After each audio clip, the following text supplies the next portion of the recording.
So let's continue. We continue with Hilchos Deos, and we are on chapter number 6, and halacha number 6. It's very interesting.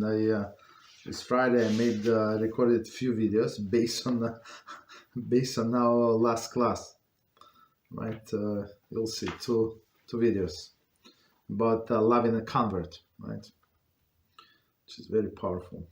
Okay, so 6:6, and it says, when one person wrongs another, the latter should not remain silent and despise him, as it says in Shmuel base 13:22 states, concerning the wicked, and Avshalom did not speak to Ammon neither good nor bad, for Avshalom hated Amnon. Rather, it is commanded to make the matter known and ask him, why did you do this to me? Why did you wrong me regarding this matter? As it says, Vayikra 19:17, you shall surely admonish your colleague. If afterwards the person who committed the wrong asks his colleague to forgive him, he must do so. A person should not be cruel when forgiving, as implied by Bereshit 20:17, and Abraham prayed to God. Right, Abraham prayed to God. I think it's about this. What was it? Avimelech, the Plishtim king, right? So meaning that, so Hashem would take away his issues. All right, so let's do from the beginning, and we're going to explain. It's very powerful halacha, and it says, when one person wrongs another, the latter should not remain silent and despise him. So, and that's what actually I said many times when answering the questions. If you remember, so like many times, the other person does not know what happened, no idea whatsoever, no idea, right? And if you tell them, look, what you said last time, or what you did to me last time, you know what, I still cannot get over it. So what did I do, right? You don't remember last Wednesday? You don't remember? No, please tell me. And then he explained, and the person started apologizing, and it happened to me like several times. I mean, not to me personally. I mean, with me, like I advised somebody, and people did, and went to this person who offended them, and like, of course, in their eyes, this person was the worst of the worst. I said, you don't know. People are mindless. Like they think about their work, they think about family, this and that, like paying the rent. I don't know, going to place. I don't know, a million things. So they did whatever said they did not mean to, right?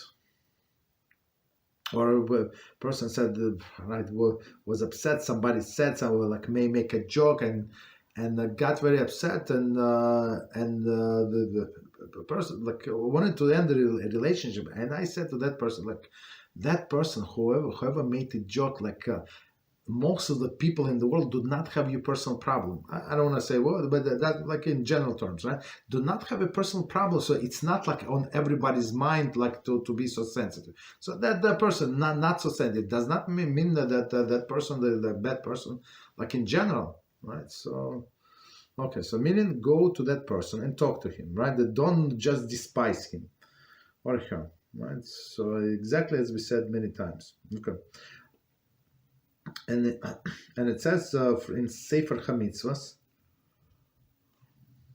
One second, I want to see what. Okay, so it's a negative commandment 302, Sefer Chinuch 238, right? Okay. So it is said in Sefer HaMitzvah. Rambam described the hatred as one of severe than anything else. His hatred is more severe than anything else. The hatred. Once hatred has been expressed, it is possible to reconcile the difference.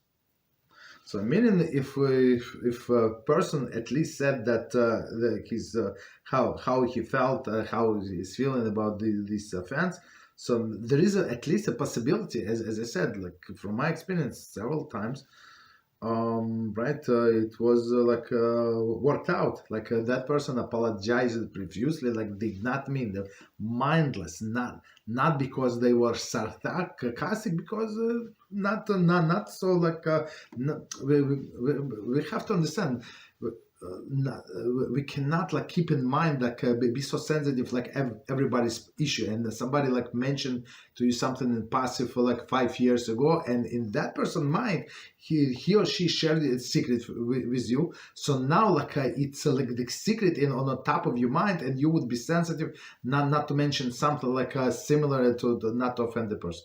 So like we have to be more like real with than that. You understand? Okay. So, but at least when we speak out, there is possibility to come to some conclusion. However, if it's kept hidden in one's heart, there is no possibility of improving the relationship and establish unity. So, as right, as that's how I answer several questions. I remember. So, if a person just keeps in their heart and swallows and swallows and swallows, it's only a matter of time until it's going to explode. So there are two solutions to the situation. You talk to the person, right, and try to figure out the way out of this, or remove yourself completely. One of the two. But if you remove yourself completely, now this person no longer in your life, no longer is in your picture. So okay, you must remove all of the anger from your heart. So you're not you have right. You cannot be angry with that person. Why? Because he or she does not bother you. Maybe it was in the past, this and that, but it stopped. Or if you have no such ability, for example, your colleague at work, there's something from somebody from the family or a spouse or right, somebody close to you. So then in that case you have to talk to them. Very powerful halacha. Right, and an example he gives. Right, sorry, the wicked, right? And Avshalom did not speak to Amnon. So this Amnon was a half brother to Avshalom. They were both the sons of David HaMelech, from different wives. And Amnon has a sister. Was it Dina?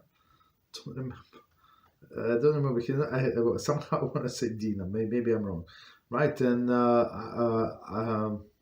Amnon, no, Avshalom's sister, and this Amnon raped her, right? Raped her, and Avshalom did not say anything, right? But the problem was just, I mean, it's not all topic, but in a few words, the problem was that their father David was quiet, and he did not say anything, and he did not punish this boy. Like I mean, he was grown up, but still, David HaMelech was a prince, king, and even though this was a prince, his son, but still, king has a lot of power, right? I think he ran away to his grandfather. No, I apologize. No. After killing Amnon, I think Avshalom ran to his grandfather because he was his mother was from a different nations, basically. I don't remember exactly from what the different nations. So he stayed with his grandfather. And then David asked him to return, basically. Right. So I mean, it's of course situation is very, very difficult, but the problem is that David did never rebuke his kids. And right, he loved them very much, did not rebuke, and that's a problem, of course. Right, and he got one killer, this Amnon, and Avshalom, who was trying at the end, was trying to kill David himself. Right. Continue. Right, so again, Avshalom was holding the grudge against Amnon, and I think only after a year or 2 years, So he was not talking to him, but after 2 years he killed him. Right, when nobody was suspecting that he was still so angry. Continue. Rather, he is commanded to make the matter known and ask him, why did he do this to me? Right. So meaning a person is not allowed to be quiet, but he has to come to that person, as we explained, and said, why did he do this to me? Okay. So commentaries say Avshalom had the just reason of hating Amnon, right? Who had raped, his raped and disgraced Tamar. Avshalom says. So I didn't know it's Tamar. I remember one of these repeating names, right? So that's what. Nevertheless, Avshalom is criticized for not making his ill feelings known and failing to try to resolve his difference with Amnon peacefully. I'm not sure how would he resolve, because it was already after the fact, and Amnon said so technically he could have married Tamar, his half sister that he raped. How he could have done it? They had the same father, different mother. I think that they have the commentary gives several explanations why was it possible. Maybe maybe maybe her mother had her before the conversion, something like that. I don't exactly remember. Okay. Continue. But it was possible for them to get married. Okay. The choice of this example appears to be Rambam's own. For his commentary have not cited any sources which he quotes. Okay. Perhaps Rambam cites this instance to demonstrate that negative effect of such hatred. Ultimately, Avshalom slew Amnon, right, as we said, triggered a series of unfortunate events which culminated with bitter civil war and his own death. So, in some sense, what happened, right? Starting with David not rebuking his children, and then Avshalom, Amnon did whatever he raped Tamar, and Avshalom, he was waiting for. As I said, I think a year or 2 years for David do something to him, and he did not. He just pretended like nothing happened, right? Did not punish in any way this Amnon, right? And then Avshalom waited. He decided to kill Avshalom, right? And when he killed Avshalom, then after some times David asked him to come back from exile. Right, and Avshalom, at some point, he thought that he has a power, and he should be the next king instead of David during the father's still lifetime. And yes, it was a civil war, and as we know, many people died. A lot of bad things happened, right, in this war, and including Avshalom, of course. Why? Because people were quiet and it was time to speak up. Okay. 1 second. It was number 50. Okay. So let me just quickly read this sentence again. Rather, it is he is commanded to make the matter known and ask him, why did you do this to me? So of course it is hard, and as I said, I heard it many times, and then I heard it many times, and sometimes I'm myself in this situation that I think that this person should have known better, and he should have considered this and that. But guess what? They did not. They did not. So many times it's not because they didn't want to hurt us, because they did not think. Okay, so you have to let them know. Why did you wrong me with regard to this matter? As Vayikra 19:17 states, you shall surely admonish your colleague. Okay, so meaning when somebody like did something to us, we have to rebuke them. Commentary. Sefer HaMitzvah passed the commandment 205, and Sefer HaChinuch Mitzvah 239 include this one of 613 mitzvahs of the Torah. The commanded, this commandment has two dimensions. A, to bring the complaints. To bring the complaints one has against the colleague into the open, as stated in this halacha. Right? Meaning, I have a problem with you, such and such. And B, to rebuke the sinner, as stated in the following halacha. Okay. So, meaning, it could be to the court, of course, to take the person to the court and rebuke in this way. But we always try to do it in a more civil way. I mean, the court is also a civil way. But if it's possible, like if it's a normal person, right? So we can talk out, right? So meaning don't make it public, okay? And if afterwards a person who commits the wrong asks the colleagues to forgive him, he must do so. Right, so he must do so. It's very interesting. So I did this clip also this Friday, and it is based on a verse from Chumash. When Yaakov died, and brothers realized that now Joseph could have. To take a revenge, right? So before that, when Yaakov was alive, so he would like hide his feelings. But now it's time, right? No, nobody's going to stop him, and they send emissary to him and say, I don't remember, like maybe in the Medrash it says maybe it was Yehuda, I don't remember who was it, but they like a clear, like a straightforward, like simple pshat that it was somebody. Somebody was sent and said, so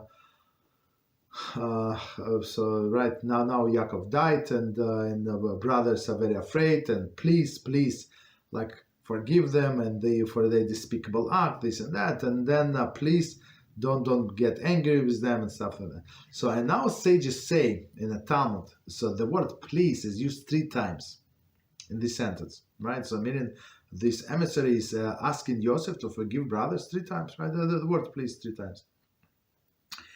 And they said from this we learn that if somebody offends somebody else, they have to ask forgiveness 3 times.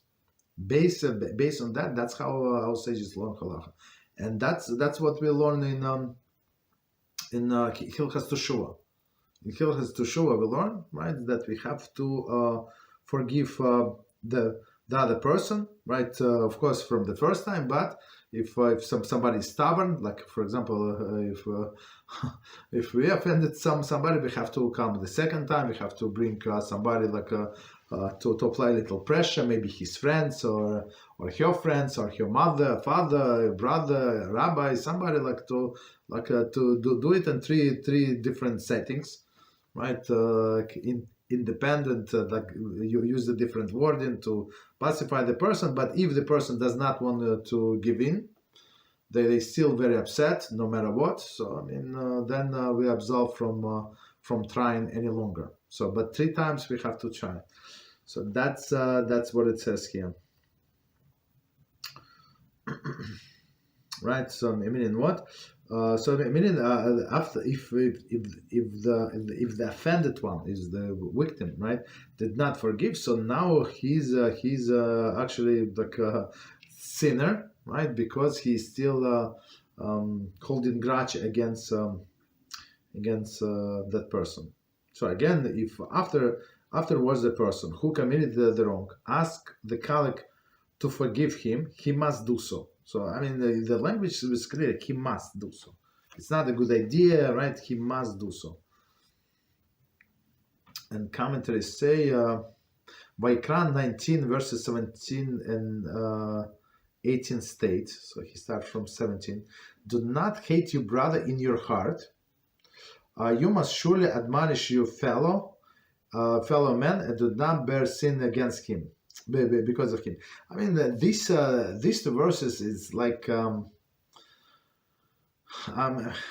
they have several interpretation in different contexts, right? Do not hate your brother in your heart, right? You must surely admonish your fellow. Do not bear grudge against him. So, I mean, this is very clearly, just quickly, the pshat is on the second part of the verse, admonish. So we have to rebuke our fellow, but not publicly, not something like that embarrass him. Right. Of course, in some cases, if person is Rasha and he's doing like something, I don't know, Hil HaShem, yeah, we have to embarrass him in public and with a big pride, right? As we learn in Hilchos De'os. Continue. And verse 18 says, do not seek revenge or bear grudge against the children of your people. Right, so meaning it's one of the 613 commandments. Love your fellow man as yourself. So that's the thing. Okay, so continue. Each of these clauses of these two verses halachically significant, of course. The first verse informs us that hatred of a fellow Jew is prohibited. Halacha 5. It's previous halacha, right? So we're not allowed to hate another Jew. Okay. Just prohibited. Then it explains how one should expound, respond to the negative feelings toward the colleague toward the colleague, right? So if we have negative feelings toward the colleague, how we should handle, meaning that we have to talk to them, right? Afterwards, if it teaches that one's negative feelings must be expressed in a manner that does not embarrass one's fellow Jew. So as we said in the beginning, so maybe he does not even know what's going on, right? It's halacha 8, so we're going to get to it. Thus the verse can be rendered, do not bear hate in your heart, instead inform the fellow Jew of your complaint, but do so in a manner that is not sinful. So, I mean, I think it's brilliant how we can put it in one sentence, all of the ideas. So let's read again. This commentary is brilliant. But the verse can be rendered: do not bear the hate of in your heart. So meaning don't hate in your heart. Instead, inform the fellow Jew of your complaint. Right. So don't keep it in heart, but do so in a manner not sinful. Meaning with respectful. Right. Again, just keep in mind, so the person that does not even know what he's talking about, right? He did not do it on purpose, did not pay attention and stuff like that. The second verse teaches that the vengeance or the bearing grudge is forbidden, right? Chapter 7, so it's next chapter, halachas 7 and 8. Okay, and then concludes with a positive statement obligating us to love a fellow Jew. Okay. So meaning that after we resolve all of the difficulties, so we must love this person again. As we said, somebody was a sinner, but now he changed or she changed. So now we have to love them again. And it says, even though I don't exactly remember the word, but after a person received punishment, for example, I think it was in the case of speaking of lashes. So after a person got lashes, so the sinner got lashes, so many lashes, like 39 right stripes, and then he's again your brother. So in the verses, he's your brother, and we have to understand that once a person receives punishment, that's it. That's a clean person, right? Especially if they do to Shua. Absolutely, they actually our rabbis, they encourage him to do teshuva. The teshuva does not cancel the lashes.